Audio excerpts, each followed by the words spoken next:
Hello दोस्तों, dictation start होगी 3 second बाद।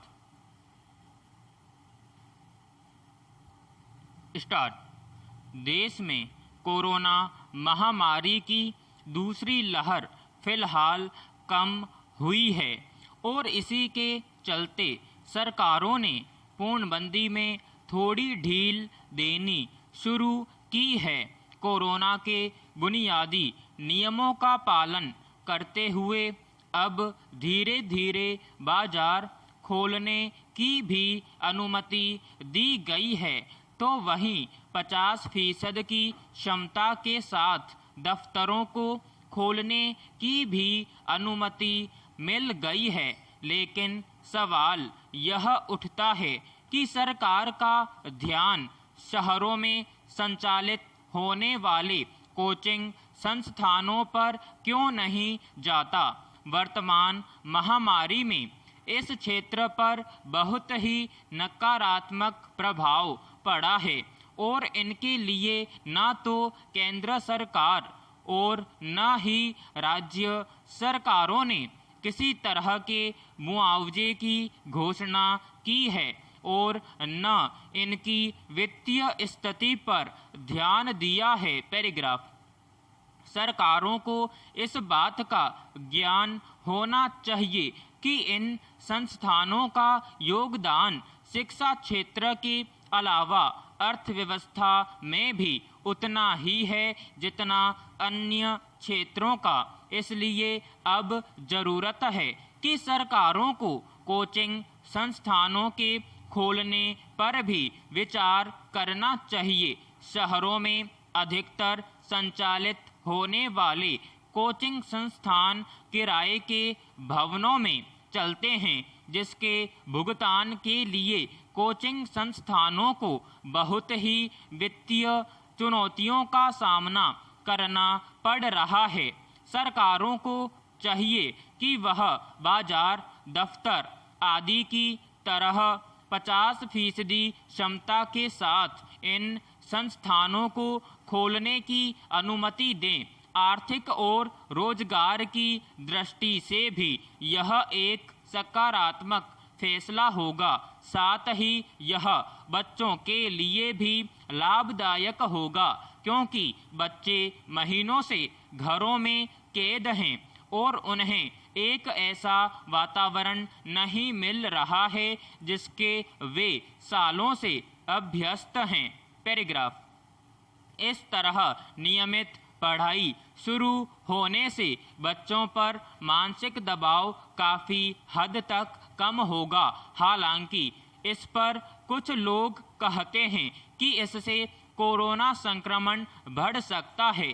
निश्चित रूप से संक्रमण के फैलाव को लेकर सावधानी बरतने की जरूरत है, लेकिन अगर दूसरे क्षेत्रों में सावधानी के साथ गतिविधियां संचालित की जा सकती हैं, तो इस क्षेत्र में यह प्रयास क्यों नहीं किया जा सकता। गौरतलब है कि इस क्षेत्र से जुड़ा प्रत्येक व्यक्ति शिक्षित और जागरूक होता है, इसलिए ऐसे संस्थानों में नियमों का पालन कराना अन्य क्षेत्रों के मुकाबले और भी आसान होता है। इनमें बाजारों की तरह बेलगाम भीड़ नहीं होती है और संख्या भी निश्चित होती है, इसलिए इन संस्थानों में कोरोना के बुनियादी नियमों का पालन कराना भी आसान होगा। पैराग्राफ। भारत ही नहीं, विश्व में विभिन्न प्रकार से सामाजिक असमानता आज भी कायम है। कहीं गोरे और काले का भेद है, तो कहीं जातीय द्वेष की भावना।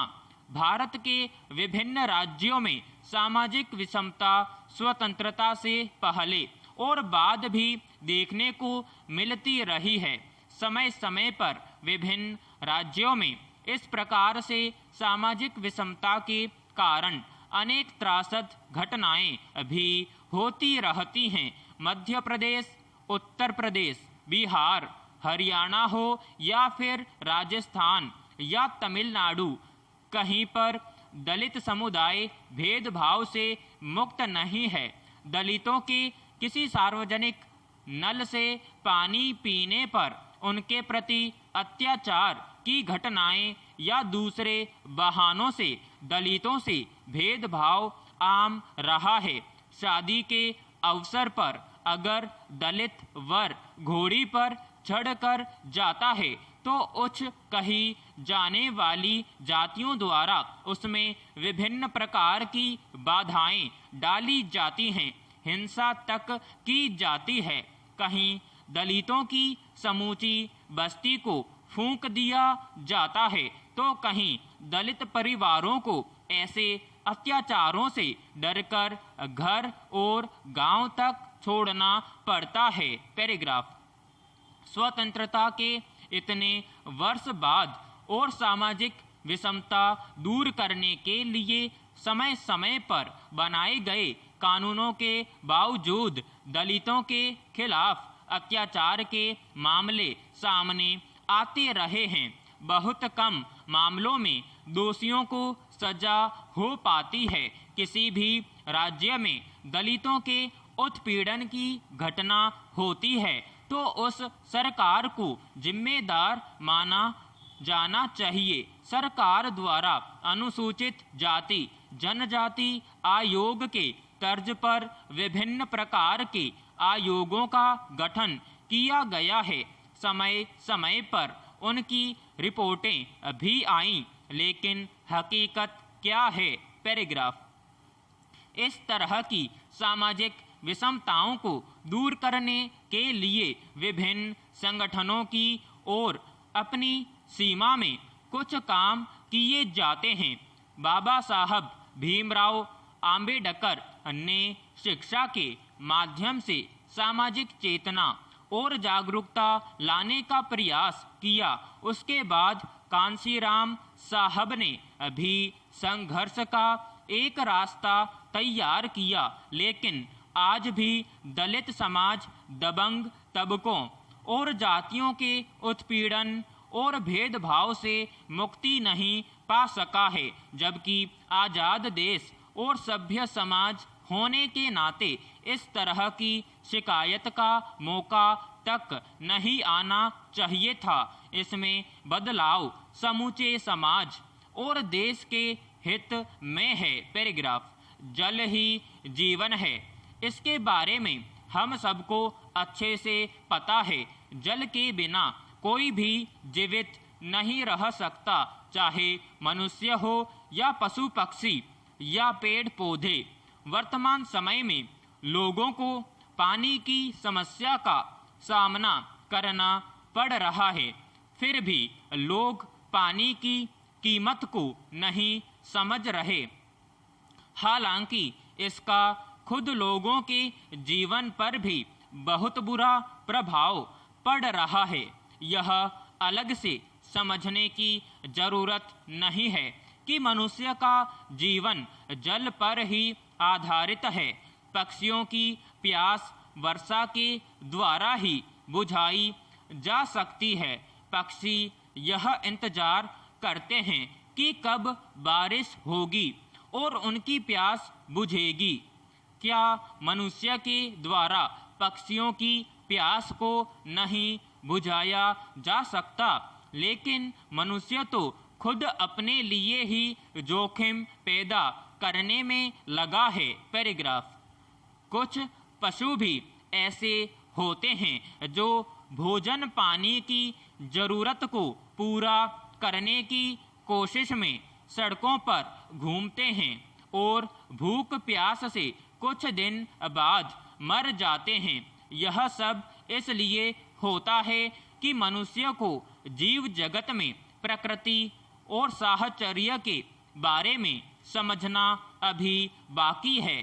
सभी कार्यों को करने के लिए पानी की जरूरत होती है, लेकिन पानी बचाना कभी हमने जरूरी नहीं समझा। आज नौबत यह है कि हमें पानी खरीद कर पीना पड़ रहा है। राजस्थान में अभी भी वर्षा के जल को इकट्ठा किया जाता है, जिसे जरूरत पड़ने पर साल भर इस्तेमाल किया जाता है।